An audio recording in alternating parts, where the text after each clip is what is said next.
Untuk saat ini saya ingin memberikan sebuah penerjemahan dari kata KDM. Menurut saya, KDM itu adalah pertama K.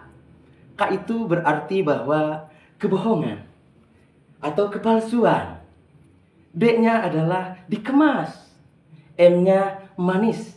Jadi kepalsuan yang dikemas dengan manis. KDM yang seakan-akan ini sangat manis dan menarik. Bahkan bisa ibu-ibu terseduh-seduh. Banyak orang mengatakan bahwa KDM itu adalah kerjanya jelas, kerjanya nyata. Coba hari ini teliti, kerjanya mana yang benar-benar nyata? Hari ini yang sudah terrealisasi. Semua itu baru wacana saja. Sosok Kang Deddy itu pertama tadi halu lah menurut saya. Pemimpin yang halusinasinya sangat luar biasa.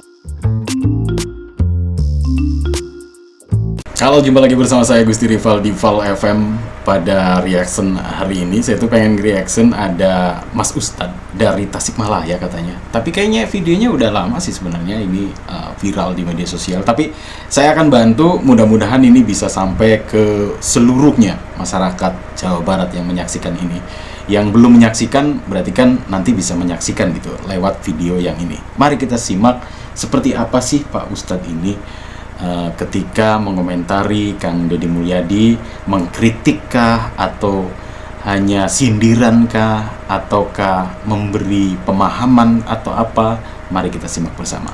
Assalamualaikum warahmatullahi wabarakatuh. Waalaikumsalam. Selamat malam warga Jawa Barat, netizen yang terhormat, yang sangat mencintai KDM dengan segala kekurangan dan kelebihannya yang dianggap semua kelebihan. Untuk saat ini saya ingin memberikan sebuah penerjemahan dari kata KDM. Menurut saya, KDM itu adalah pertama K. Bukan penerjemah tuh Kang, singkatan. K itu berarti bahwa kebohongan atau kepalsuan. D-nya adalah dikemas. M-nya manis. Jadi kepalsuan yang dikemas dengan manis.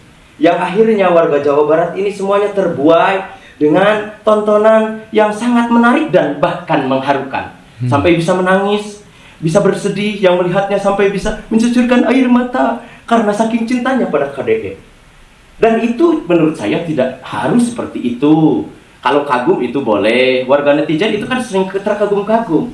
Seperti dulu munculnya Jokowi adalah kita karena kagum pada Jokowi.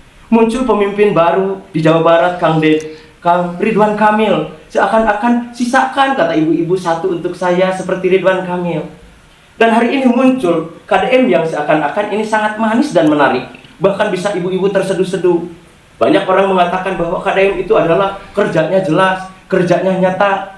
Coba hari ini teliti, kerjanya mana yang benar-benar nyata? Hari ini yang sudah terrealisasi. Semua itu baru wacana saja. Sekalipun sudah ada yang diaksikan. Kemarin kan ada urusan pajak ditarik-tarik. Tapi direalisasikannya kan belum ini.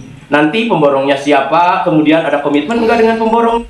Oh, ini berarti teman-teman videonya dibuat sebelum ada pada saat Kang Deddy membuat kebijakan membebaskan pajak itu. Berarti ini sebelumnya Mas Ustadz ini udah bikin video ini gitu. Jadi sekarang sih kayaknya udah nggak update lagi gitu. Ya, ini kan belum terbukti. Semuanya baru wacana-wacana, dicarut-marutkan, carut-marut, supaya pada akhirnya ini tidak jelas.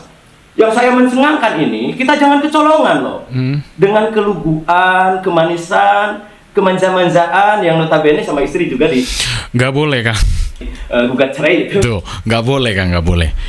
Itu bukan ranah kritik Kang. Saya ingetin lagi, itu bukan ranah kritik. Jadi kalau sudah masuk ke ranah pribadi, itu bukan ranah kritik. Kritik saja apa pekerjaan KDM yang memang menurut Akang ini tidak jalan gitu. Saya pikir Umi Ane segera berstatement ini karena mantan Anda ini seakan-akan ini menjadi Tuhan yang sangat seperti patung-patung yang dibuat di sana di Pakuan yang cantik-cantik itulah. Apakah ini karena KDM itu sangat halusinasinya dengan patung-patung seperti itu? Dan saya melihat ini warga Jawa Barat ini, kita harus perhatikan hal yang penting. Menurut saya, ketika kemarin Deddy Mulyadi itu membuat sebuah gebrakan dengan menghancur-hancurkan bangunan di tempat wisata yang ada di Bogor. Seharusnya menurut saya ketika ada yang sudah legal sekitar 4.000 hektar atau berapa hektar itu kali itu, seharusnya tidak harus dibongkar semuanya. Kalau ini memandang bahwa untuk kemaslahatan saja, yang lainnya boleh lah dikari dipelakan deui segala macam lah itulah. Udah kan, udah dipelakan jadi digantiin gitu sampai bangunannya pun nggak ada. Tapi kan dihancurkan sampai harus ngegentian 40 miliar kan mubadir. Menurut Islam kan mubadir itu innal mubadirina kanu ikhwanas sayatin. Mubadir itu adalah temannya setan. Jangankan untuk menghambur-hamburkan 40 miliar. Islam mah saremeh oge tidak boleh. Bukan menghamburkan Kang, tapi mengganti rugi mungkin gitu. Ya, mengganti rugi, dan itu tuh sebenarnya hutan lindung, kawasan hutan lindung Kang. Jadi kalau misalkan itu tidak dipelakan deui gitu, tidak ditanamin lagi pohon-pohon, nanti menjadi gampang banjir. Katanya seperti itu Kang. Nah, sedangkan kalau misalkan banjir, itu triliunan untuk beres-beresinnya. Biayanya lebih tinggi. Kalau misal banjir itu ya, misalkan banjir gitu di suatu wilayah gitu, di suatu daerah, kemudian pemerintah mau pemulihan itu, biayanya tinggi, lebih tinggi daripada itu. Pakainya triliun, kalau nggak salah Kang Deddy juga pernah ngomong, lebih mahal gitu Kang. Ini menurut Islam. Saya pikir Akang tentu lebih paham, karena Akang kan, kata Akang itu pengikut Abah Anom, Suryalaya. Tapi kan saya, menurut saya, masa ahli tarekat itu pakai ikat, masa ahli tarekat itu pakai patung, ada gapura gitu. Tapi kok kayak teman saya ya, kalau misal lagi main ledek-ledekan yang ngomongnya caranya gitu. Itu menurut saya Sunda mah nggak ada kegituan Akang atuh. Murbok alam teh karena can aya Islam baheula, jadi mikirna wah pokona mah nu kawasa we pokona mah pangeran teh. Karena can apaleun Allah can aya Islam baheula mah. Manya ayeuna Akang arek dibalikeun deui kana kitu, kana Nyiroro Kidul lah, kana ieu lah, gitulah, segala macam. Jadi menurut saya di antaranya adalah sosok Kang Deddy itu pertama tadi teh halu lah menurut saya, pemimpin yang halusinasinya sangat luar biasa. Yang kedua, ambisinya ya sangat luar biasa, ambisius sekali menurut saya. Karena kalau kita teliti bahwa yang hari ini dikritisi sama Kang Deddy itu hari ini dalam tahap mengkritisi pimpinan-pimpinan yang sudah ada dari dulu, dari pusat sampai provinsi sampai daerah yang sudah ada. Ini dikritisi, kemudian disalah-salahkan, kemudian dibongkar-bongkaran. Sekalipun hari ini kan belum terbukti Kang Deddy itu sebenarnya benar bersih tidak ketika kemarin memimpin di Purwakarta. Oh, maksudnya gini, kalau misalkan mau ngomong yang lain itu bermasalah apa segala macam, jangan sok suci lah gitu. Kali gitu ya maksudnya Kang ya. Cuman lebih adem aja caranya ya Kang. Ya oke, lanjut. Apakah di sana ada ciwit-ciwit lutungnya gitu, apa anggarannya dimubah-mubah di jen patung? Ini agak mirip itu ya.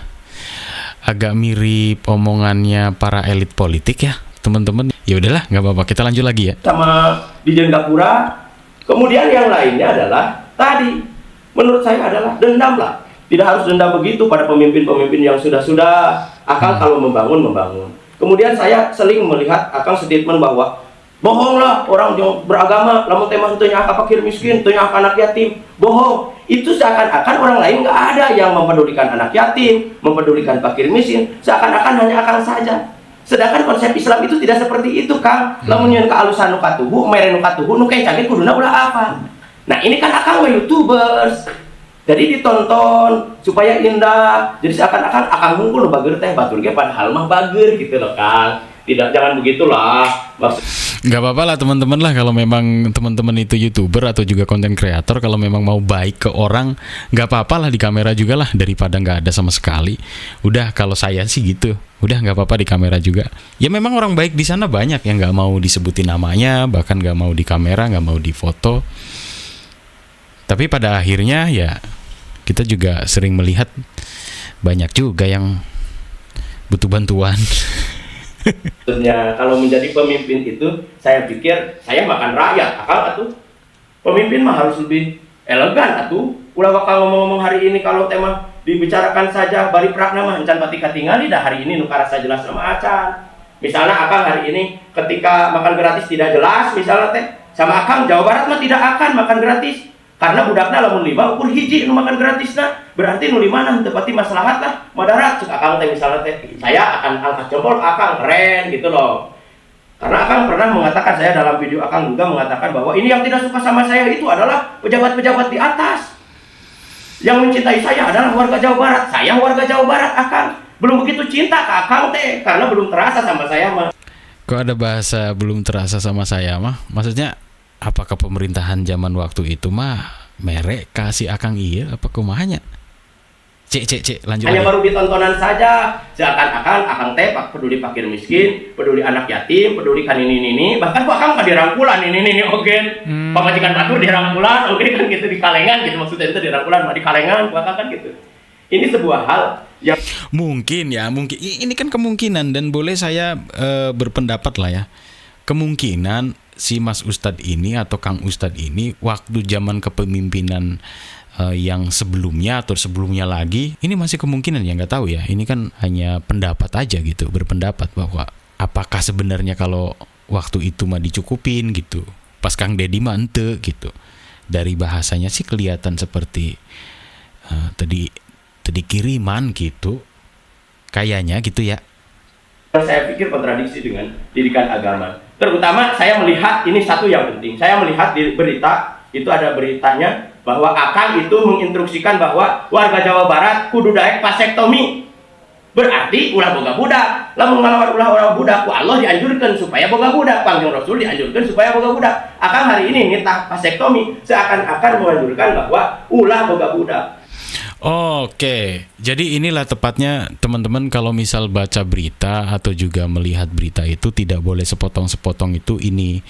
Jadi biasanya yang kadang-kadang langsung memutuskan atau juga merasa kurang suka gitu ya. Ini dari kebijakan siapa aja lah, bukan kebijakan Kang Deddy Mulyadi aja. Terkadang kita tuh merasa aduh kok ini kebijakannya begini amat, itu biasanya dari sepotong-sepotong atau dari cerita-cerita, jadi kurang ini karena memang udah kadung kurang suka gitu ya. Ketika melihat beritanya pun yang namanya orang gak suka mah biasanya juga kalau misal kita nonton videonya tuh nggak akan sampai selesai gitu, palingnya sebentar aja karena udah malas gitu ngelihatnya. Makanya nggak tahu sebenarnya tuh kenapa ada KB laki-laki dan sebagainya, itu memang si Akang ini mah mungkin belum tahu, tapi sekarang mungkin sudah tahu karena videonya agak sedikit lama ya. Senang ayeuna ku sabab loba sayang loba ngabantuan anu ngalahirkeun salakina teu tanggung jawab. Jangan begitu, Kang. Kalau urusan rezeki mah da pasti Allah nu ngatur. Urusan Akang ngabantu ditakdirkeun ku Allah kudu ngabantu. Ulah ngerasa Akang menang Akang sorangan, da Akang bisa kieu ku Allah. Cenah ahli tarekat tapi poho ka Allah. Nah, untuk netizen, hari ini kita harus ingat bahwa semuanya adalah Allah yang mengatur, yang memiliki desain besar, yang memiliki skenario besar terkait semuanya, termasuk adanya Deddy Mulyadi. Ini ditakdirkan oleh Allah. Catat bahwa sidik geus habis di Rasul, tabligh aya di Rasul, amanah aya di Rasul, patonah aya di Rasul. Deddy Mulyadi mah jelema biasa anu pada akhirna bisa salah, bisa bener, bisa salah. Ulah dianggap rujukan bahwa semua anu dijoti Deddy Mulyadi teh bener. Oke, dari sini supaya kita lebih objektif ya. Jadi si Akang juga menjelaskan bahwa omongan Kang Ustadz pun walaupun segitu panjang lebarnya, karena Kang Ustadz oge manusia biasa gitu. Jadi mungkin saja benar, mungkin saja salah, begitu ya. Jadi jangan dianggap selalu benar omongan Kang Ustadz iya, karena memang semuanya kebenaran bukan ada di manusia begitu ya. Artinya manusia mah ya kumage, kadang-kadang cuman sedetik ya berubah pikiran gitu teman-teman ya. Oke lah, kita bisa ambil kesimpulan si Akang Ustadz teh kunaon, kenapa, itu bisa dilihat dari cara bicaranya, dari cara penyampaiannya, ada sesuatu atau tidak, hanya Kang Ustadz jeung Gusti Allah yang tahu, begitu ya. Intinya silahkan berkomentar pendapat teman-teman seperti apa. Saya sudah mengutarakan pendapat saya sendiri, begitu ya teman-teman. Saya mereaction video ini karena memang menarik untuk dibahas. Terima kasih, nanti kita ketemu lagi di siaran yang lainnya. Kalau suka channel saya silahkan subscribe dan like, komentarnya jangan lupa. Ketemu lagi di video yang lainnya.